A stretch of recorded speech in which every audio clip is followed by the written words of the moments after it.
Hello students, आज हम case study 3 करेंगे for class 10th। Case study ये बोलती है कि Harish deposits ₹5 in his piggy bank on first day. तो फर्स्ट डे हरीश ने ₹5 पिगी बैंक में डिपॉजिट किए। ऑन ₹7 ऑन सेकेंड डे उसने ₹7 डिपॉजिट किए, ₹9 ऑन थर्ड डे उसने ₹9 डिपॉजिट किए, ₹11 ऑन फोर्थ डे। तो ये हमारा एक एपी बन गया जिसमें हम ये कह सकते हैं कि हमारी फर्स्ट टर्म 5 है और हमारा डी, अगर हम कॉमन डिफरेंस कैलकुलेट करें तो वो 2 है, तो डी की वैल्यू है 2। ए पार्ट में हमें आंसर करना है what is the amount deposit on 10th day. 10th day मतलब 10वें दिन पे उसने कितना अमाउंट डिपॉजिट किया होगा। इसका मतलब क्वेश्चन से बहुत क्लियर है कि हमें A10 की वैल्यू निकालनी है।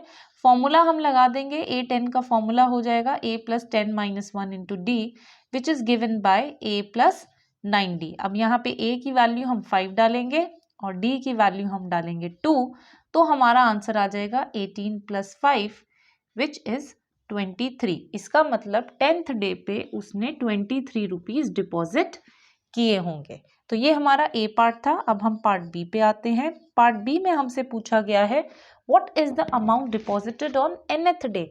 nth डे पे उसने कितना अमाउंट डिपॉजिट किया होगा। इसका मतलब हमें an की वैल्यू निकालनी है जिसका फॉर्मूला होता है A + n - 1 × D। n यहाँ पे क्योंकि nth डे निकालना है, n की वैल्यू तो हमें पता नहीं है, तो हम बस A और D की वैल्यू यहाँ डाल देंगे।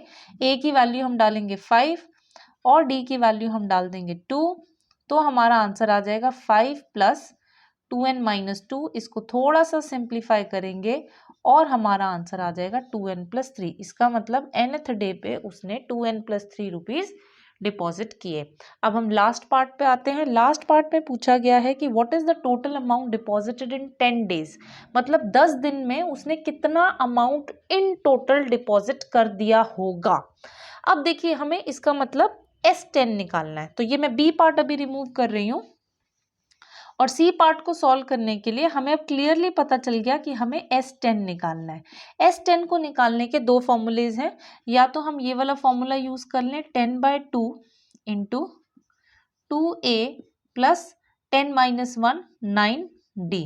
हम अगर ये फॉर्मूला डायरेक्टली यूज कर लेते हैं द 10/2 2a + n - 1 × d, तो इसमें हमें बस 10/2 को हमने 5 लिखा, a की वैल्यू हमने डाली 5, तो 2 × 5 हमें दे देगा 10 और d की वैल्यू हमने डाली 2, तो 9 × 2 हमें दे देगा 18।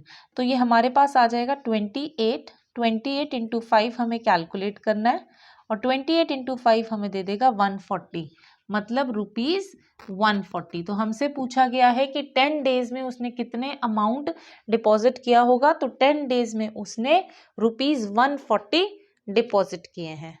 Thank you.